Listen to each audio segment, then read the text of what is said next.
Old ট্রাফোর্ডে south আফ্রিকাকে 146 রানে উড়িয়ে দিয়েছে ইংল্যান্ড। টি-20 ইতিহাসে এটা ইংল্যান্ডের সবচেয়ে বড় জয় আর সাউথ আফ্রিকার সবচেয়ে বড় হার। 20 ওভারে 304 রান তুলে স্বাগতিকরা চাপ ফেলে। সেই পাহাড় পেরোতে নেমেই 158 রানেই গুটিয়ে যায় প্রোটিয়ারা। এই ম্যাচে রেকর্ড গড়েছে ইংল্যান্ডের ব্যাটাররা।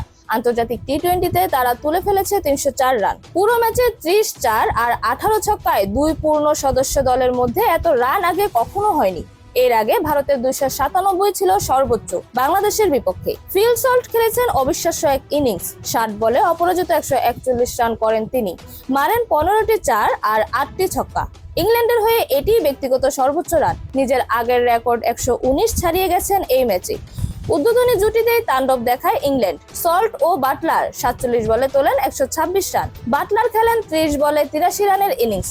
এরপর জ্যাকব বেথেল ও হ্যারি ব্রুক মিলে আরো আগ্রাসী ব্যাটিং চালিয়ে যান। 10 ওভারে স্কোরবোর্ডে উঠে 166 রান। টি-20 ইতিহাসে যে কোনো দলের প্রথম 10 ওভারের সর্বোচ্চ।